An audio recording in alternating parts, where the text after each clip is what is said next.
So I think at this point, y'all know that if I watch Potomac on Sunday, it's probably gonna come out on Tuesday. So thank y'all for giving me the slack. Anywho, this is the review for episode 16. We're continuing from last week where the argument was that Jamal Bryant lives in Giselle's phone. Now, Giselle is complaining that the only time Karen shares her business is when she's drunk, so why should she share hers? Now, Giselle, you know that when people tell you their business, you go run tell that. You make fun of it with someone else in the crew, particularly Robin, or you mock them in your confessional. So I don't blame Karen for not telling you a goddamn thing. So this argument is going pretty much back and forth, and then Karen brings up Robin being engaged to Juan. And she only brings it up because she knows Giselle went to the jewelry store with Juan. I mean, we know Giselle ain't going to no jewelry store by herself because Jamal Bryant ain't gonna give her no ring. But Giselle, if you didn't post that you were going to a jewelry store on Instagram, nobody would have known. So you really can't get mad at Karen, you know? So at this point, Robin's just playing dumb. She's acting like, Juan ain't gonna propose to her. She acting like a producer not in her ear saying, oh, well, y'all need to get married or we're gonna kick y'all off the show. Yeah, Robin knows that engagement is coming. So the ladies finish lunch and they're headed to their next activity, which is gonna be riding a toboggan down the hill.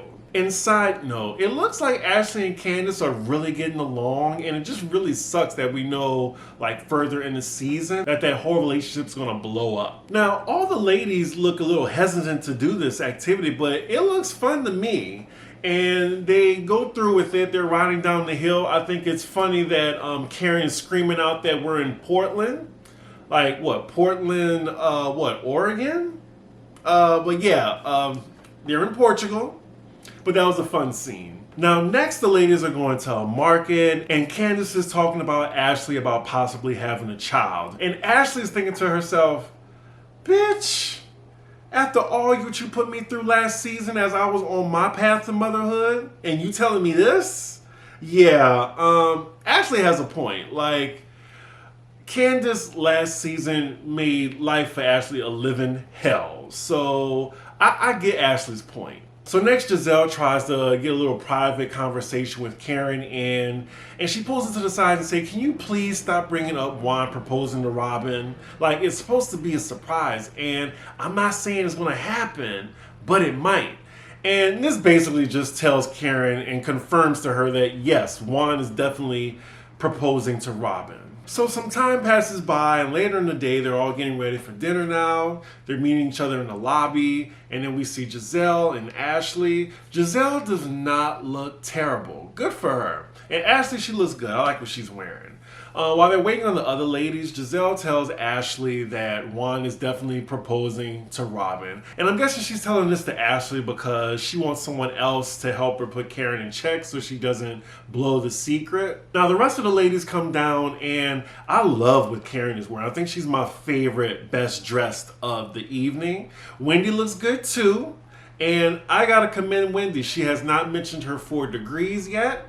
And I won't, be throwing this pillow behind me. Now, Robin looks pretty too, but she just looked like, I don't know, she just doesn't look happy with what she's wearing. She looks like she'd just rather be wearing some sweatpants or something. And Candace, I don't get why she keep wearing these oversized blazer jackets. Like, she looks like a little kid playing dress up in her mom's closet. And it also looks like the outfit is wearing her. So they're at dinner, and Candace is really pushing this I want a baby storyline this season. And after she starts telling everyone that she wants a baby, Ashley pipes up and says, well, you remember last season when you gave me hell on my journey to motherhood. Now the tables are turned. Now what's up? Now, Ashley, I understand that you were upset from last season, but I could have sworn that y'all made up and apologized and moved on. So it's good mentioning it, but now you're just trying to start a fight, and I feel like that's not fair to Candace because y'all both agree that y'all moved past it. We see Karen has a vulnerable moment at the table. She's talking about her relationship with Ray. That's all nice and good. And then we get back to Candace and Ashley going back and forth. Now, Ashley, I'll need you to get over it. It happened last season, but we figure out the reason why she's bringing it up later in the episode.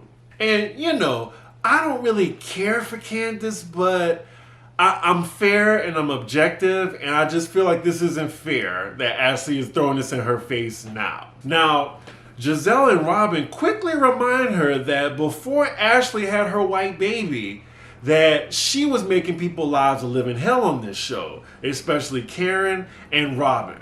Like, I remember that. Now, Ashley acknowledges this, but she says, well, I wasn't on Twitter like Candace, and Candace did go hard on Ashley on Twitter, and then Robin says, well, that's a character flaw of hers, which Candace is just like, shit. But yeah, the shady producers remind us like all the times that Ashley was very messy before her baby. And then at this point, it's just like, do you want an apology? Because I'm thinking, okay, either accept it or move on. So now Candace gives a heartfelt apology and Ashley accepts it. Now after the dinner, ladies get back to the hotel, and Giselle had this scheme earlier of scaring Wendy in her hotel room. And, you know, we see like how they just put all like a fake snake and some fake spiders in her bed. They even break the fourth wall to like, you know, look at producer Cam to see her reaction. Now I gotta be honest, that would probably make me freak the fuck out too if I saw that in my bed, because I am terribly afraid of bugs, and I think that is a cruel joke. I am very petty and vindictive, and I would definitely get my friends back if they did that to me. So the next day we're with Robin and Giselle by the pool, and Robin is looking over the pictures that she took for her embezzlement hat line, and she's looking them over with Giselle. Now, Robin likes all the pictures, and I will say they did come out cute, but she likes everyone's pictures except Karen, and she's basically age shaming Karen because she's thinking that, oh, she doesn't look youthful in the picture. I just think that the picture just didn't come out good. Like, she covered her whole face, and then the hat was ugly too. I don't think it was Karen's fault. And I was thinking, wow, they're really age shaming right now? Like, Giselle is 50. Robin, I mean, she's a little bit younger. She's 41, and Karen is 57. So, I mean, she ain't that old. She ain't Ramona old. So Robin is saying she really might not include Karen on the website at all. And I would say I would be very offended, pissed off. My feelings would be hurt. Like, really? You just waste my time like that? And I'm trying to do you a favor?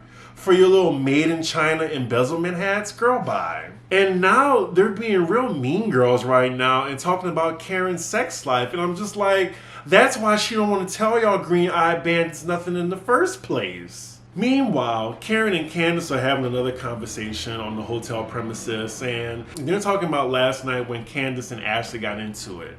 Karen is commending Candace for not going off like she normally did, and it shows growth. Unlike, you know, the Monique situation, she didn't take the bait that Ashley was giving her. Because I think old Candace would have, like, definitely went off on Ashley. What is going on outside? So now we see Ashley joining Robin and Giselle. And pause before I get to that conversation. Like, it really feels like Wendy don't hang out with the other girls one-on-one. Like, Wendy only had that one part when they're all together and that's it. Weird.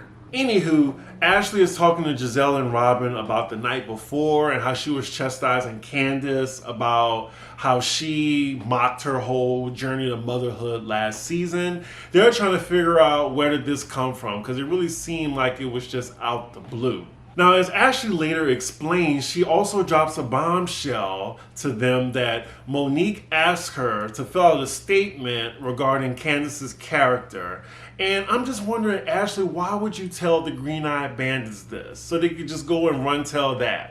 Like, I probably would have sit Candace to the side and let her know one-on-one, but I'm guessing that wouldn't have been good TV, whatever. Now, clearly Giselle and Robin are against Ashley doing this because they hate Monique's guts and they want her off the show. But Ashley says that she's helping Monique because Monique helped her last season when, you know, about the whole bussy grabbing incident that Michael did. You know, she said that Chris and Monique, filled out a statement for Ashley to help out with their case that was going towards them. And then Giselle says in her confessional what we were all thinking, that Monique and Chris actually had footage, but they got rid of it just so later on they could get a favor out of Ashley and Michael.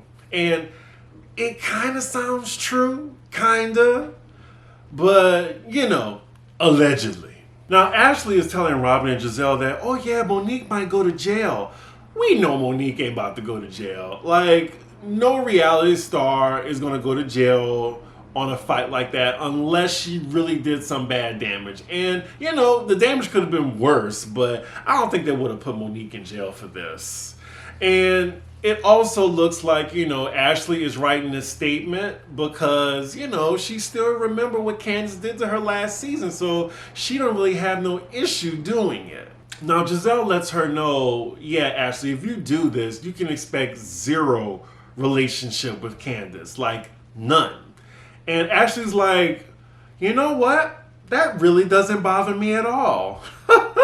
And it is what it is. I mean, I have people like that too. Like, oh yeah, I wouldn't mind if I never saw this person again. It wouldn't bother me. So then we're left with that cliffhanger of what's going to happen when she tells Candace that she's writing a statement for Monique. And we have a to be continued again. So we got to wait next week. Now, this episode was definitely filler. I enjoyed it, but there was really maybe 3 important moments in the show to get the plot moving.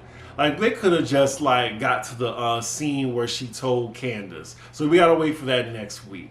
Also, another episode Monique is not in, which is unfortunate because y'all know that I like Monique, and it is what it is. I don't care if y'all say, oh, why you like Monique?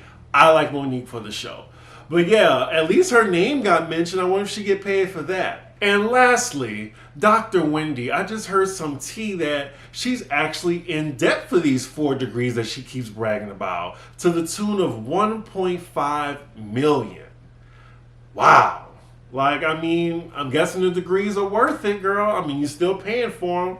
And I don't think she qualifies under Joe Biden's law, so she's going to have to pay all that off. Maybe that's why she got on the show. That's a good point. But yeah, I can't wait for the next episode because this one was just meh.